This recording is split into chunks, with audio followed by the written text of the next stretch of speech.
Elle avait raison quand elle parlait de la couleur blanche, l'immaculé, comme disait quelqu'un, la pureté, l'immaculé sans tache. Et là, vous affectionnez particulièrement le blanc. Hein. Ça, il faut le dire, ça, il faut le dire. Je voudrais aussi dire que pour tous ceux qui portent le blanc, je les aime. Et ça, je voudrais le dire parce que en tout cas, cela vous notre Saint-Martin porte le blanc, il y a le blanc, et M. Jason Black. Bon, je ne veux pas dire que j'aime Jason Black. Voilà. On vous aime bien. Donc, oh, mais c'est bien. Voilà. Alors, donc, on parle aujourd'hui, Sandra, de l'ulcère gastro-duodénal. Encore le mal d'estomac.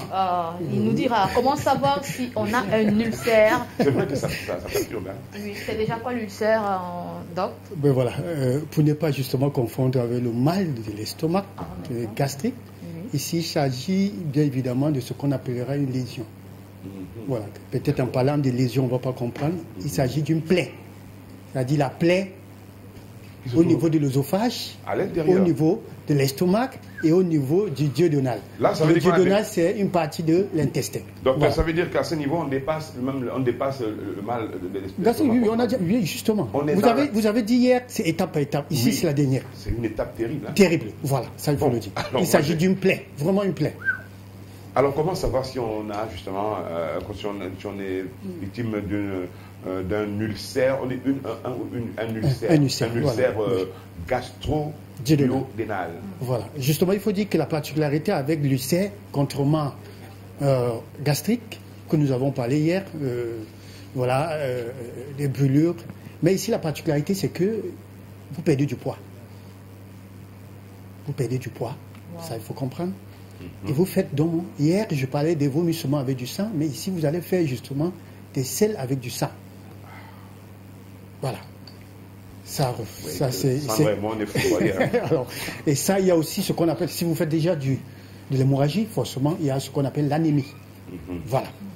Voilà les symptômes qui accompagnent justement. Qu'est-ce qui provoque donc l'ulcère gastro-duodénal? Voilà, il faut dire qu'en ce qui concerne les causes, c'est pas différent de ce qu'on appellera le mal d'estomac gastrique.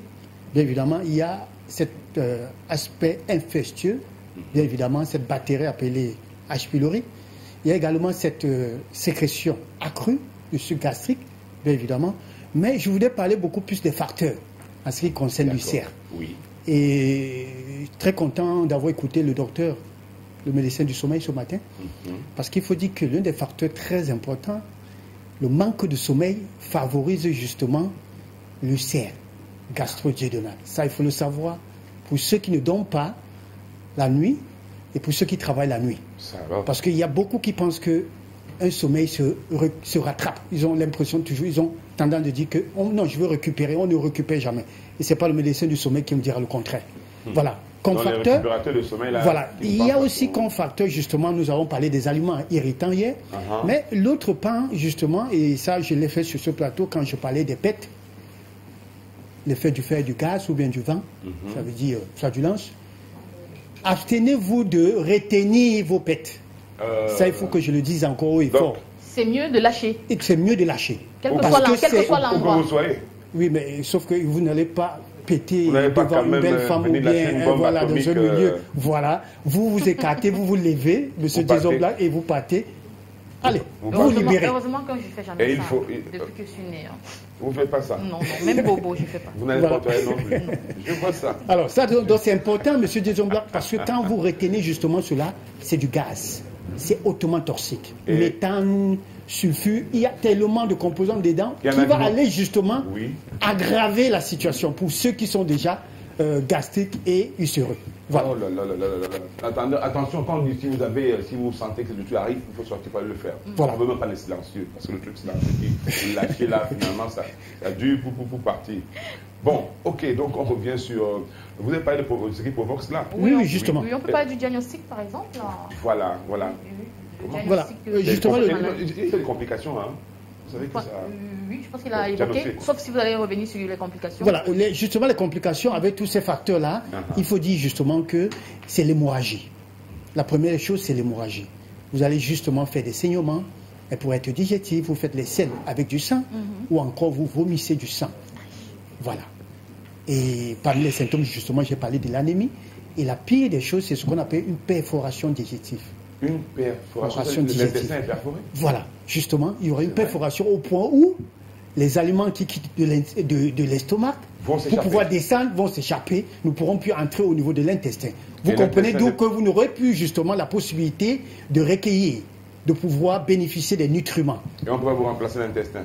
Sauf si c'est la chirurgie. Voilà. Chirurgie, on vous enverra quelque chose dans le ventre, mais on peut pourtant éviter. Comment faire pour... est-ce que l'ulcère, est-ce qu'on guérit de cela? Oui, justement. Parce qu'il faut quand même... C'est rassurant, ça. C'est rassurant. Le plus tôt.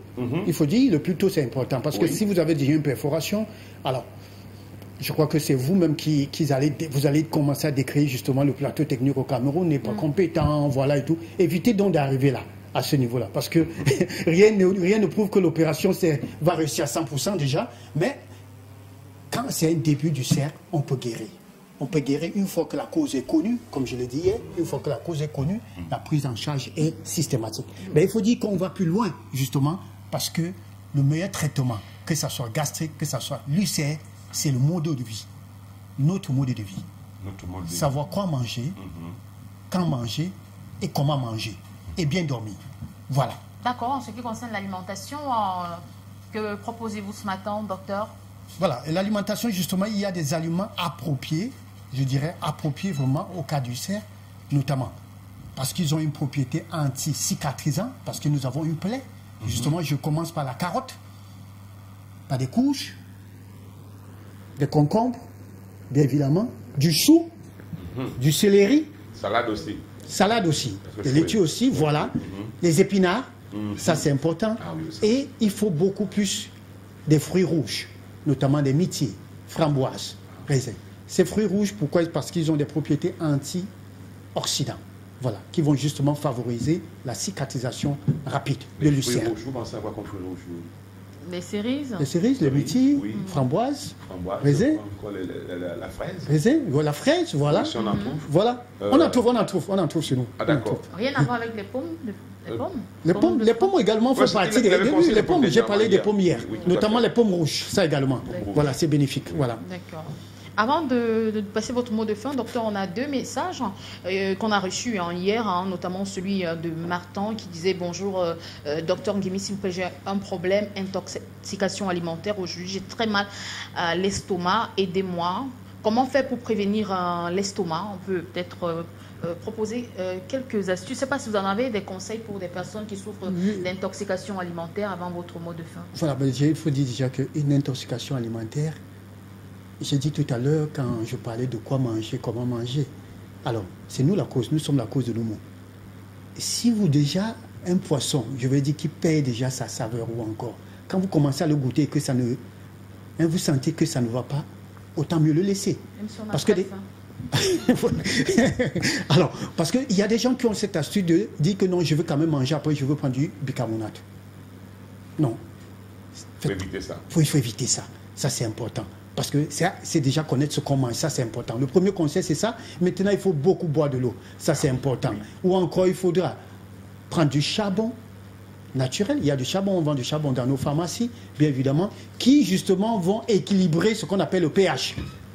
Voilà, pour lutter contre l'acidité déjà que nous avons, notamment dans le tube digestif. Voilà. D'accord, merci pour ces conseils. Ils peuvent vous contacter au 699 64 57 59, 675 92 47 91, le numéro de téléphone disponible au bas de l'écran. Votre mot de fin, docteur?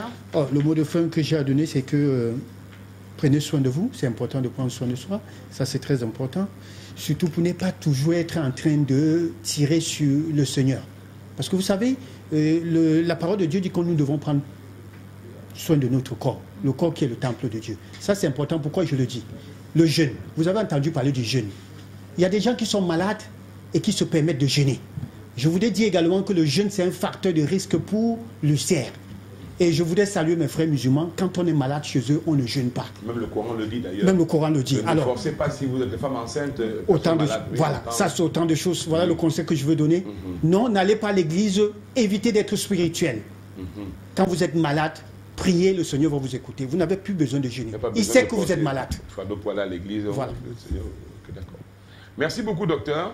Et je vous remercie. On se reparle demain pour la dernière de la semaine. Par la grâce de Dieu. Bon retour et soyez toujours aussi perspicace. Thank you very much. Au revoir.